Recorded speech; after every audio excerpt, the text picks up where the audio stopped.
Two Worlds, One Family by Dragon Translator. Chapter 49, A War Zone. They arrived to find a war zone. Nada's spikes stuck deep in many of the homes near the plaza.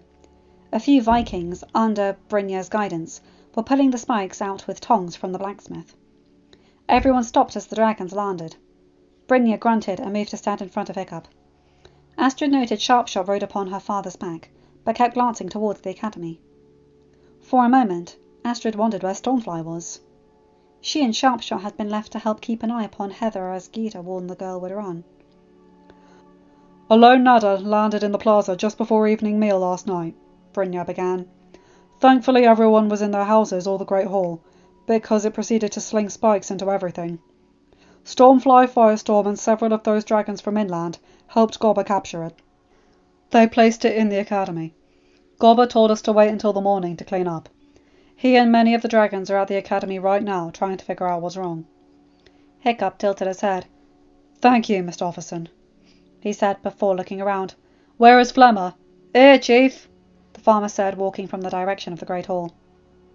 Hiccup gestured towards Shadowfire and the humans he carried. We have Heather's parents. Can you go get her? Sure, Chief. The farmer turned and headed for the jails. Hiccup shifted and tipped his head to Gita. She dismounted and aided the parents down. Just as the mother's feet touched stone, Flemmer and Heather walked out of the jails. Heather kept her head low until her mother called for her. Heather! Flemmer wisely released Heather's arm. The teen raced across the plaza and dove into her parents' arms. Astrid smiled. Some things that had happened had been worth it to see that. The father looked over the wife's head and stared at Hiccup.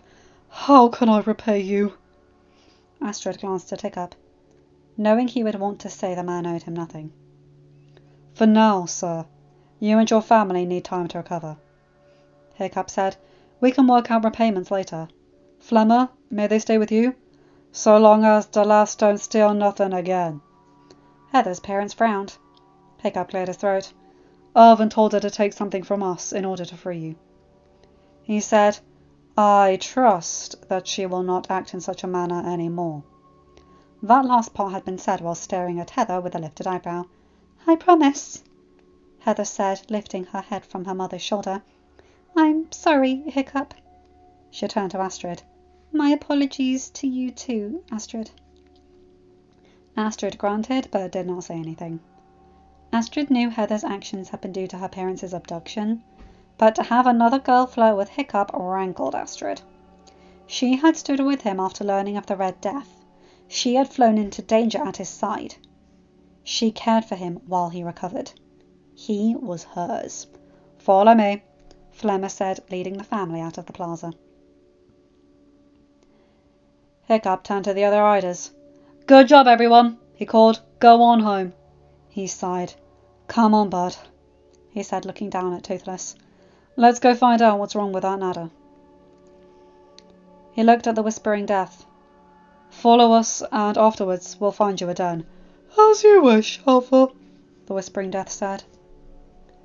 Sharpshot jumped down from Brynjar's back and moved to his usual spot upon Hiccup's back. Toothless rose. The Whispering Death followed. The other riders and their dragons headed for their own houses, human and dragon alike walking slowly in their exhaustion. Astrid leaned over so she could whisper to the female Nada, Will you please follow Hiccup? The Nada did not speak, only flared her wings and rose to level out beside Toothless. That Hiccup stared at her wide-eyed tore something within Astrid. She wondered if he had thought she was angry with him. His curt way of not acknowledging her explanation had annoyed her, but she understood. They had a duty to get the mission over with and get home safely. The reports on actions and decisions could have waited until they were back on Burke's soil. Besides, she knew Hiccup was reluctant to let her go into danger. Knowing Gita was backing her must have been a balm for Hiccup, and learning the backup was not in play may have spooked him. They landed just in the academy side of the connecting bridge. They found every elder dragon, Windwalker, Boulder, the female nightmare from Gita's home, and whom Hiccup named Wingblaze, the female Zippleback who had also been at Gita's, and whom Ruff had suggested be named Sugar and Spice. Stormfly and Firestorm ringed the arena. Gobber stood in the arena, tossing some fish into one of the pens via the small hatch at the bottom of the doors. A nadder screeched and squawked in anger. Astrid felt the nadder she rode jerk. "I recognise that voice," the nadder said. "That is my intended." "Over!" the lawkeeper said, moving away from the ring of dragons and bowing to Hiccup. "Did your intended's father find you?" "Yes," Hiccup said, dismounting. He turned to the female nadder just as Astrid's feet hit grass. Stormfly and Firestorm moved away from the ring and stopped beside Lawkeeper. Both bowed to Hiccup before looking at the new dragon. "You said the nadder in there as your intended?" Hiccup asked. "Yes, Alpha of this nest. I know his cry. He is mad." "Alpha," Stormfly said, "is the same nadder that threatened Astrid." The female nadder curled her neck so she could stare at Astrid. "He threatened you?" "The first day we met," Astrid said, "before this became the nest it is now." "What did he threaten to do?" "Impale her with a tail spike and hold her in his talons while she died," Firestorm said. The female went still, and then she hissed before looking at Hiccup. She bowed to him. "Alpha of this nest, may I speak to him?" "Sure," Hiccup said. "Hearing you are free might calm him down. Follow me." He headed into the arena. Astrid walked right behind him before any dragon could move. She was not about to let him face this alone. She would let him face nothing alone. She heard Toothless grunt and Stormfly chitter something that had Firestorm snickering. She also heard the distinct tread of 2 nadders and the footsteps of a Night Fury and a Nightmare. It still amazed her that those who had once brought terror to Vikings now brought her comfort. Hearing dragons move and speak, both in the common and the old tongue, reminded her that the war was over, and no one would have to lose their lives to a tyrant again. It also reminded her of the one who ended the war, and who right now thought she was mad at him. She resolved that as soon as she could. She wanted to go back to being held and kissed. 2 activities she had not seen herself ever doing that first day of dragon training. 2 activities she did not think she could go a day without now. Funny how a few months could change things. "My love?" the nadder began as they reached the pen door. The screeching and squawking stopped. A soft croon echoed in the pen. "It is me, my love," the nadder said. "The human alpha of this nest and some of his nestmates freed me." Her screech had every dragon, including the female nadder, snarling. "Respect, my love," she said firmly. "The human male is the alpha of this nest, and you tread close to exile and my parents revoking our courtship with your continued insults." The penned nadder crowed again. The female looked to Hiccup. "May he come out and see me, to know I am unharmed?" Hiccup looked to Gobber and dipped his head. Gobber sighed but moved to the lever by the door. The female nadder stepped in between Hiccup and Astrid and the door. Gobber pushed the lever down. The log holding the door lifted. Nothing happened. Gobber grunted. He grabbed the door and opened it. Astrid saw the yellow nadder look around, and when he spied the female, bound out of the pen. To Astrid's surprise, and apparently Hiccup's as well, given he gasped, the female nadder smacked the yellow nadder with her wing. "That was for threatening to kill the future queen of this nest," the female nadder said. "You risk your own death with that, my love." The male nadder squawked. The female grunted. "Common tongue. You know how to speak it. Apologize to the alpha of this nest and his future queen." The male cooed. The female snorted. "No. Common tongue. Give them the respect they deserve, my love." The male sighed. "Fine," he said. "I apologize, alpha of this nest. My actions and words the day we met and today are not worthy of how I was raised, or the position you hold." He then looked at Astrid. "I apologize, future queen of this nest. My actions, insults and threats are not worthy of the position you hold either. I understand why you did what you did," Hiccup said, and Astrid caught the glance he sent her way. "Astrid?" "I understand too," Astrid said, and felt her heart grimace at the surprise upon Hiccup's face. She wondered what was going through his mind to be surprised by her reply. She did understand the Nada's actions. Had Hiccup been taken by a dragon before her eyes, the next dragon she met would have gotten an axe to the skull. Before the day ended, she would talk with Hiccup away from the village. I grant you mercy, Hiccup said, looking back at the male Nada. I have not forgotten what you threatened to do to Astrid, though. You may rest here on Berg with your intended.